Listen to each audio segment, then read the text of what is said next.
Howdy folks, welcome to a slightly different video on the Fishy Boys YouTube channel. As many of you don't know, one of my main hobbies besides bushcraft is restoring pocket knives, and I have quite the knife to work on today. This here is a World War II Coast Guard rope cutting knife that I'm going to go ahead and restore it, make it look really nice and really cool. This knife is made by Camillus. You could maybe make it out there a little bit if I can get this thing to focus on there. Right on the back, right there, it says approved USCG 1944. So this was used in World War II. And World War II reminds me of a promotion we have going on right now, where if you subscribe to our channel before November 11th, 2025, we will donate $3 to the Wounded Warrior Foundation. Free of charge for you. You subscribe, $3 are donated. So subscribe if you want to support the amazing men and women who make our country as great as it is. So first step to this restoration is some sandpaper.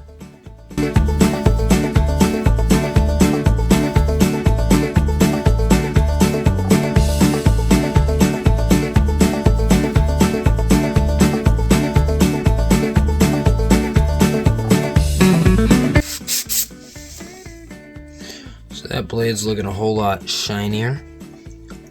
I'm gonna do some more buffing though. Alright, well I did a little more buffing. You can see that blade is looking quite nice, and you can really see that tank stamp there, approved USCG 1944.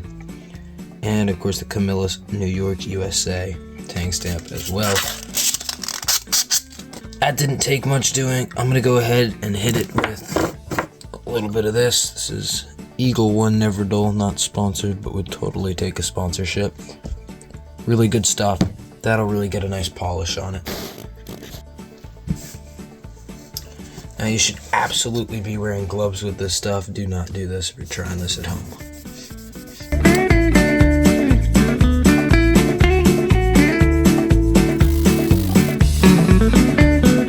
So you can see that added just a little bit of polish to the blade. I'm going to try and get in on these tang stamps. I'm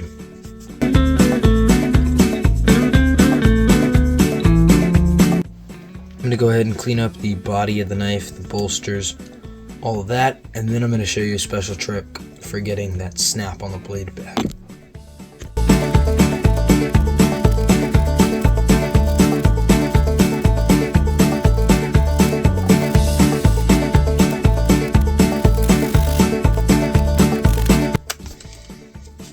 Alright, so the bolsters are much cleaner now. Now I'm going to show you that special trick I was talking about. So you're going to take Singer sewing machine oil. A lot of people use Remington gun oil, which I'm sure works, but stuff is just better. You're going to swamp a good amount in there. Twist this up and around a little bit.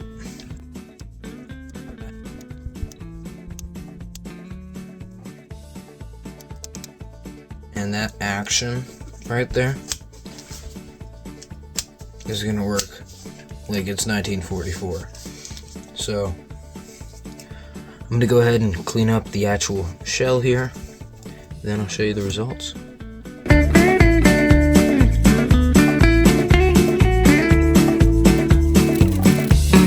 Here, I'm just taking some paper towel and wiping down some of the excess oil.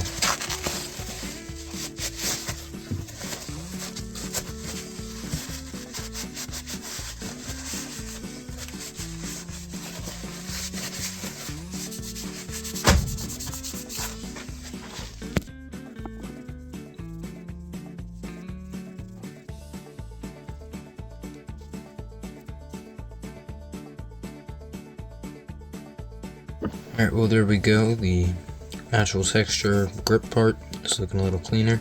I'm going to go ahead and grab some wood and try my best to fill this area in. My camera died, but we're fixing to cut some black leather and get this project done. Shop's real messy, but We're almost done with this project. Basically, just using some leather here, and I'm going to fill in that little side gap.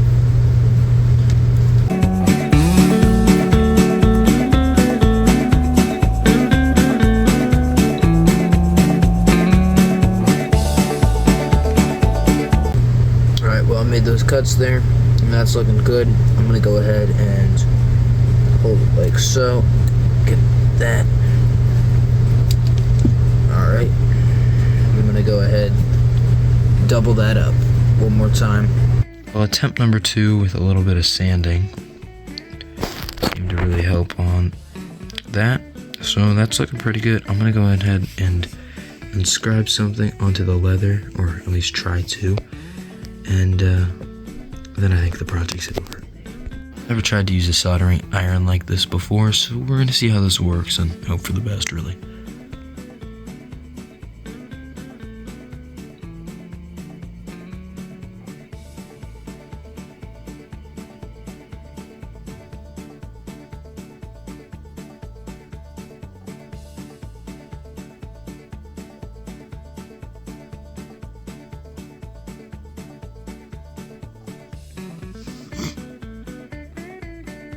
So what I inscribed on this leather here, 44 to 25, 1944, the year it was issued, 2025, the year I fixed it up. And that'll about conclude it for this project. Thank you all for tuning in, and I'll see y'all in the next one.